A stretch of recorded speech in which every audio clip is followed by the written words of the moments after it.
நடிகர், இயக்குனர், பொயட்டு, நம்ம தமிழ் சினிமாவுக்கே ஒரு மிகப்பெரிய அங்கீகாரம். கோலிவுட், ஹாலிவுட், பாலிவுட்னு எல்லா வுட்லையும் கலக்கியவர்.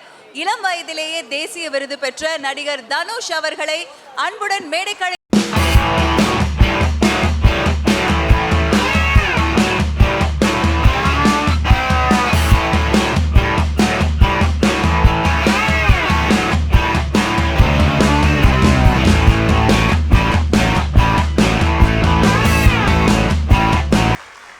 முத்தமிழறிஞர் கலைஞர் ஐயா அவர்களுக்கும், மாண்புமிகு முதல்வர் அவர்களுக்கும், அருமை நண்பர் உதயநிதி அவர்களுக்கும், சூப்பர் ஸ்டார் அவர்களுக்கும், உலகநாயகன் அவர்களுக்கும் மற்றும் இங்கே வந்திருக்கும் சிறப்பு விருந்தினர்களுக்கும் ரசிகர்களுக்கும் என்னுடைய வணக்கத்தை தெரிவித்துக் கொள்கிறேன். இப்பேற்பட்ட ஒரு பிரம்மாண்ட மேடையில் நின்று பேச ஒரு வாய்ப்பு கிடைச்சது எனக்கு ரொம்ப பெருமையாக இருக்குது. கலைஞர் ஐயா அவர்களின் அரசியல் சாதனையை பற்றியோ சினிமா சாதனை பற்றியோ பேச எனக்கு அறிவோ வயதோ அனுபவமோ கிடையாது. அதனால் என்னோட பர்சனல் லைஃப்பில் இருந்த ஒரு சின்ன சின்ன எக்ஸ்பீரியன்சஸ் அவர் கூட இருக்குது. அதை நான் இங்கே நினைவு கூற விரும்புகிறேன். முதல்ல ஒரு தனிப்பட்ட வகையில் அவரை நான் சந்தித்தது ஒரு பூஜைக்கு, அவரை இன்வைட் பண்ணுறதுக்காக தான், ஒரு சினிமா பட பூஜைக்கு. அப்போ அவரை பார்க்க போயிருந்தேன். இன்விடேஷன் கையில் கொடுத்துருந்தேன். வாங்க மன்மதராஜா அப்படின்னு சொன்னார்.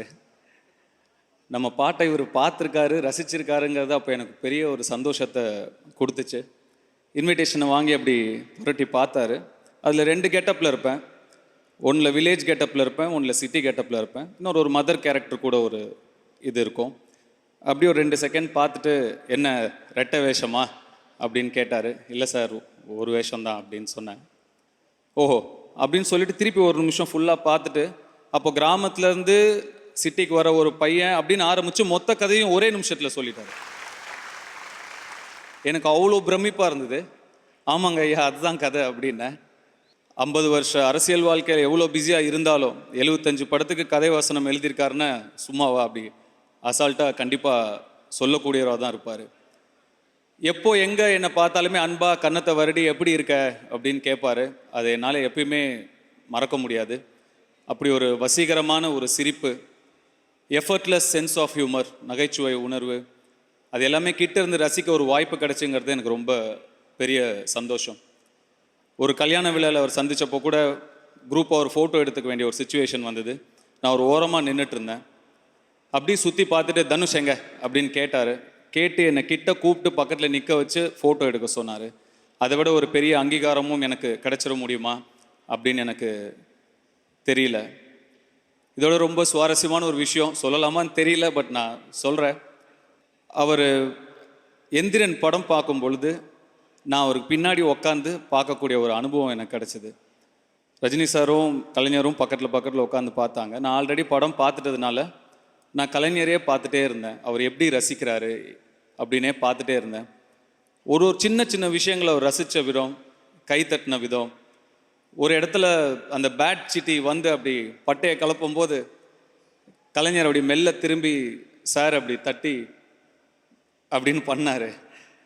எனக்கு அது அவ்வளோ அவர் மாபெரும் கலைஞர் மட்டும் இல்லை, ஒரு உண்மையான ரசிகர் அப்படிங்கிறதும் எனக்கு தெரிஞ்சுது. இப்போது நம்ம முதல்வர்கள் கூட அசுரன் படம் பார்த்துட்டு தொலைபேசியில் தொடர்பு கொண்டார். பிரதர், நான் ஸ்டாலின் பேசுகிறேன் அப்படின்னு சொன்னார். அவர் பிரதர்னு சொன்னும்போது எவ்வளோ யதார்த்தமாக இருக்குது அவருடைய அப்ரோச் அப்படிங்கிறது எனக்கு ரொம்ப பிடிச்சிருந்தது. மனதார பாராட்டினார். அது என்னன்னைக்கும் என்னால் மறக்கவே முடியாது. முதல்வர் என்றாலே வானத்தில் ஒரு எட்ட முடியாத நட்சத்திரமாக இருக்கணும் அப்படிங்கிற ஒரு இது இல்லாமல் ரொம்ப எளிமையானவராக, சுலபமாக அணுகக்கூடக்கூடிய ஒருவராக, நம்முள்ள ஒருத்தராக இருக்கிற ஒரு முதலாக இருக்கிறது பார்க்கும்போது எனக்கு ரொம்ப பெரும் மகிழ்ச்சியாக இருக்குது.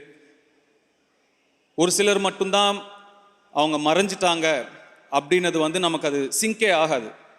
கலைஞர்கள் நான் அப்படி தான் பார்க்குறேன். அவங்க மறைவை பற்றி யாராவது பேசினா தான் ஓஹோ அப்படின்னு நமக்கு அது ஸ்ட்ரைக்கே ஆகும். இன்னும் நம்மளோடைய அவர் இருக்கிற மாதிரி ஒரு உணர்வு தான் எனக்கு எப்பயுமே இருக்குது.